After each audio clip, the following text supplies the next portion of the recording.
மீது ஆதவ் அர்ஜுனா கடும் குற்றச்சாட்டை முன்வைத்திருக்கிறார். திமுகவின் தேர்தல் தோல்விக்கு காரணம் மு.க. ஸ்டாலினும் உதயநிதியும் தான் என்று அவர் கூறியிருக்கிறார். திமுக தோற்ற பிறகு விஜய் முதல்வராவதை தடுப்பதற்கான முயற்சிகள் நடந்தன என்றும் ஆதவ் அர்ஜுனா கூறியிருக்கிறார். ஆளுநர் தடை போட்டபோது ராகுல் காந்தி தான் தாவேகா ஆட்சிக்கு கை கொடுத்தார் என்றும் ஆதவ் அர்ஜுனா கூறியுள்ளார். உதயநிதி பதவி வெறி காரணமாக விஜய் முதல்வராவதை தடுக்கும் முயற்சியில் இறங்கினார் என்றும் ஆதவ் அர்ஜுனா கடும் குற்றச்சாட்டை முன்வைத்திருக்கிறார். குதிரை பேரம் பேசியது நாங்களா நீங்களா என்று ஆதவ் அர்ஜுனா கேள்வி எழுப்பியிருக்கிறார். உதயநிதி மீது ஆதவ் அர்ஜுனா கடும் குற்றச்சாட்டுகளை முன்வைத்திருக்கிறார்.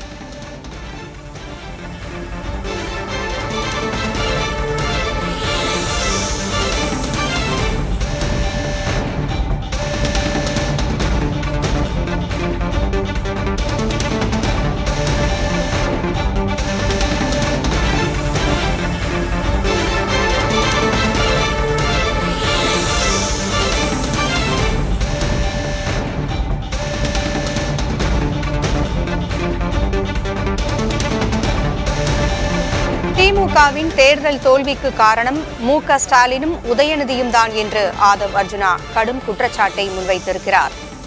திமுக தோற்ற பிறகு விஜய் முதல்வராவதை தடுப்பதற்கான முயற்சிகள் நடந்தன என்றும் ஆதவ் அர்ஜுனா குறிப்பிட்டிருக்கிறார். ஆளுநர் தடை போட்டபோது ராகுல் காந்தி தான் தாவேகா ஆட்சிக்கு கை கொடுத்தார் என்றும் ஆதவ் அர்ஜுனா கூறியுள்ளார். ஒரு தொழிலதிபர் உதவியோடு பேச்சுவார்த்தை நடந்ததாகவும் அவர் கூறியிருக்கிறார். குதிரை பேரம் பேசியது நாங்களா நீங்களா என்றும் கடும் குற்றச்சாட்டை கேள்வி வாயிலாக முன்வைத்திருக்கிறார் ஆதவ் அர்ஜுனா.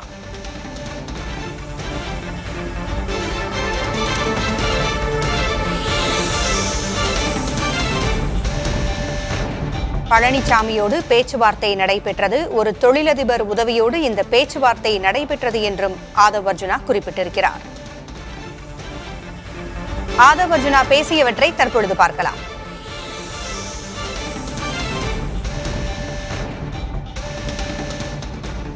திமுக போட்டு விவாதம் பண்ணிட்டு இருக்காங்க. இந்த புரட்சிக்கு காரணம் என்ன, இந்த தோல்விக்கு காரணம் என்ன? இந்த புரட்சிக்கும் தோல்விக்கும் காரணம் ரெண்டு பேர் தான். ஒன்னு ஐயா திரு மு.க. ஸ்டாலின் அவர்கள், இன்னொரு அவருடைய மகன் இளவரசர் உதய அவர்கள். அவ்வளவுதான். இதுக்கு மேல ரொம்ப ரிசர்ச் பண்ணாதீங்க. பாவம் திமுக அழுதுருவாங்க, புலம்புறாங்க. மு.க. ஸ்டாலின் கலைஞர் ஐயா ஐயோ கலைஞர் ஐயா நீங்க ஏன் செத்து போனீங்க? இவங்க ரெண்டு பேர்த்துல விட்டுட்டு கட்சியை முடிச்சுட்டாங்க. இதுல சொல்றாரு திரு மு.க. ஸ்டாலின் அவர்களும் இளவரசர் உதய அவர்களும் தாவேகா கழகம் குதிரை பேர அரசியல் செய்கிறது. தலைவர் சிம்பிளா முடிச்சது, இது குதிரை பேர அரசியல் இல்ல, இது குதிரை வேக அரசு. அது அவர் சிம்பிளா பேசி முடிச்சிட்டார். அண்ணா ரொம்ப நல்லவர், அதோட முடிச்சிட்டார். ஆனா நம்ம அப்படி இருக்க முடியாதுல்ல, பதில் சொல்லணும்ல. குதிரை பேர அரசியல் யார் நடத்தினது நான் சொல்லிடுறேன். எல்லாம் ட்ரை பண்ணி பார்த்தாங்க, ரிசல்ட் வந்துருச்சு. நம்ம 108 நிக்கிறோம். சுமார் ஒரு 20 தொகுதியில 500 ஓட்டு 300 ஓட்டுல தோத்து இருக்கோம். அது எப்படின்னு நம்ம அதுக்கப்புறம் விசாரிச்சுக்கலாம், விட்டுருங்க. தோத்த பிறகு என்ன செஞ்சிருக்காங்க, நம்ம தலைவர் வரவே கூடாதுன்னு பெரும்பான்மை இருந்தாலே பதவியேற்றலாம் கவர்னர் அவர்கள். ஆனா கவர்னர் அவர்கள் கூப்பிட்டு நீங்க பெரும்பான்மையை காமிங்க, சிங்கிள் லார்ஜஸ்ட் பார்ட்டி, அவங்களை கூப்பிட்டு பதவியேற்றலாம். ஆனா கவர்னர் அவர்கள் ஒரு கான்ஸ்டிடியூஷனுக்கு எதிராக 118 காமிங்க, கோர்ட்டுக்கு போனா 1 மாசம் ஆயிடும், வேண்டாம் நம்ம பெரும்பான்மை காமிச்சிரும்னு எடுத்த உடனே முதல்ல வந்தது தலைவர் ராகுல் காந்தி அவர்கள். தமிழ்நாட்டுடைய சூழ்நிலையை புரிந்து தமிழக வெற்றி கழகம் தலை வணங்குகிறது திரு ராகுல் காந்தி அவர்களை. எடுத்தவன விஜய் அவர்கள் முதலமைச்சர் ஆகணும், அதுக்கு என்ன வேணா செய்யுங்க, சப்போர்ட் அப்படின்னு டெல்லியில இருந்து ஒரே குரல் முடிச்சுட்டாரு. அவர் வந்த அடுத்த நாள் காங்கிரஸ் இருந்து நம்ம அண்ணன் செல்வம் திமுக இருந்தாரு, எங்க தலைவர் சொல்றதா ஸ்டாண்ட். அரசியல் சூழ்நிலை அன்னைக்கே மாறிடுச்சு, எலெக்ஷன் முடிஞ்சவனே மாறிடுச்சு. ஆனா முடிஞ்சிச்சுல்ல, கடைசி வாரிசா முடிச்சுட்டாருல, ஏதாச்சும் பண்ணலாம். யாருக்கிட்ட பேச்சுவார்த்தை பண்ணது? திரு இபிஎஸ் அவர்கள் பழனிசாமி அவர்களோட திரு உதயநிதி அவர்கள் பேச்சுவார்த்தை பண்றாரு. திரு உதயநிதி அவர்களும் திரு சபரிஸ் அவர்களும் சேர்ந்து ஆட்சியை முடிச்சுட்டாங்க. அடுத்து திமுக கட்சியை முடிக்கிறதுக்கு வேலை பண்ணிட்டு இருக்காங்க.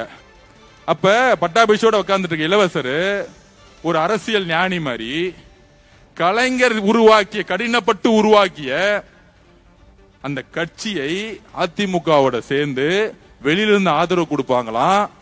திரு இபிஎஸ் பழனிசாமி முதல்வர் ஆயிடுவாராம். இன்னும் சூழ்ச்சி பாத்தீங்களா? இந்த சூழ்ச்சி நமக்கு தெரிஞ்சிருச்சு, வந்துருச்சு. ஒரு நேரத்தில் 8ஆம் தேதி மத்தியானம் தகவல் வருது, 7ஆம் தேதி நைட்டு தகவல் வருது, இபிஎஸ் அவர்கள் ஞாயிற்றுக்கிழமை பதவியேற்க போறாரு, எல்லாம் முடிஞ்சிருச்சு அப்படின்னு. ஆனா கம்யூனிஸ்ட் தோழர்களும் விசிக தோழர்களும் சப்போர்ட் பண்ணல. முக்கியமாக கம்யூனிஸ்ட் தோழர்கள் சுத்தமா சப்போர்ட் பண்ணல. அதுல உண்மையா சொல்லவா, மார்க்சிஸ்ட் கம்யூனிஸ்ட் கட்சியோடைய தேசிய தலைவர் திரு பேபி அவர்கள் கேரளால இருப்பார். அவர் பேட்டி கொடுத்தது நீங்க பார்த்திருப்பீங்களான்னு தெரியாது. அவர் பேட்டி கொடுத்தாரு. மத சார்பற்ற கொள்கையில் உறுதியா இருக்கக்கூடியவர் பேபி அவர்கள், மார்க்சிஸ்ட் கட்சியோடைய தலைவர். நாங்கள் சப்போர்ட் பண்ணலனா திமுகவும் அதிமுகவும் சேர்ந்து பிஜேபியோட ஆட்சியை உருவாக்கும் சொன்னது ஆதவ் அர்ஜுனா இல்லை திரு இளவரசர் உதய் அவர்களே. சொன்னது ஆதவ் அர்ஜுனா இல்லை இளவரசர் உதய் அவர்களே. கம்யூனிஸ்ட் கொள்கையின் தலைவர், மார்க்சிஸ்ட் கட்சியினுடைய தலைவர் திரு பேபி அவர்கள். உண்மை வந்துருச்சா வெளியே? என்ன ஒரு துரோக அரசியல் திமுக உண்மை வந்துருச்சா? யாரு குதிரை பேரை நடத்தினது? அந்த குதிரை பேரை நடத்தினது யார் சொல்லுவா? லிஸ்ட் நான் சொல்றேன். பாஷ்யம் கம்பெனியுடைய ஓனர் புரோக்கர் வேலையை பார்த்தாப்ல. அடுத்தது ஓப்பனா சொல்லிடணும்ல யார் யாரெல்லாம் தலைவருக்கு எதிராக சூழ்ச்சி செஞ்சாங்கன்னு. பாஷ்யம் கம்பெனியுடைய ஓனர் ரியல் எஸ்டேட் வேலையை பார்க்காம ஆட்சி மாற்றத்துக்கு இங்க உட்கார்ந்துக்கிட்டு கவர்னரோட சேர்ந்து உட்கார்ந்துட்டு சேர்ந்தது ஒரு கம்பெனியோட நிறுவனர்.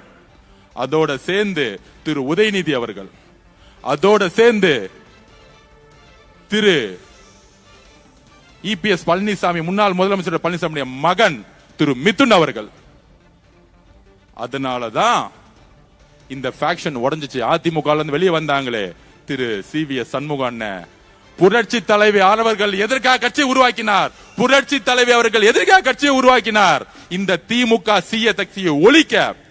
ஆனா அப்படி உருவாக்கின கட்சியை திரு இபிஎஸ் ஐயா அவர்கள் திமுக ஸ்டாலினோட சேர்ந்துட்டு ஒரே ஒரு காரணம், தலைவர் விஜய் அவர்கள் முதலமைச்சரா வரக்கூடாது.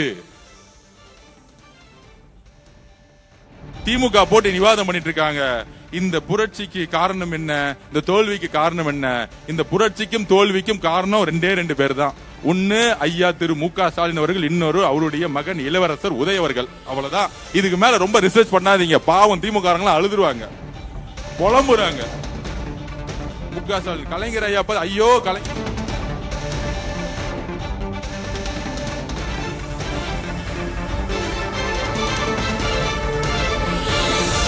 பழனிசாமியோடு உதயநிதி பேசினார் என்று ஆதவ் அர்ஜுனா குற்றச்சாட்டை முன்வைத்திருக்கிறார். ஒரு தொழிலதிபர் உதவியோடு இந்த பேச்சுவார்த்தை நடந்தது என்றும் கூறியிருக்கிறார். உதயநிதியும் எடப்பாடி பழனிசாமியின் மகனும் பேசினார்கள் என்ற குற்றச்சாட்டை முன்வைத்திருக்கிறார்.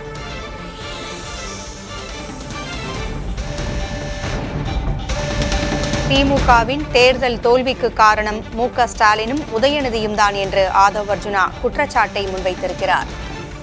சபரீசனும் உதயநிதியும் தேர்தல் தோல்வியை கொண்டு வந்தது போல கட்சியை முடிக்கும் பணியிலும் ஈடுபட்டிருக்கிறார்கள் என்றும் அவர் குற்றஞ்சாட்டியிருக்கிறார்.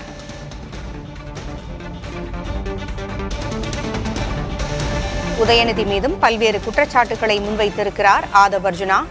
உதயநிதி பதவி வெறி காரணமாக விஜய் முதல்வராவதை தடுக்கும் முயற்சியில் இறங்கினார் என்று குற்றஞ்சாட்டியிருக்கிறார் ஆதவ் அர்ஜுனா.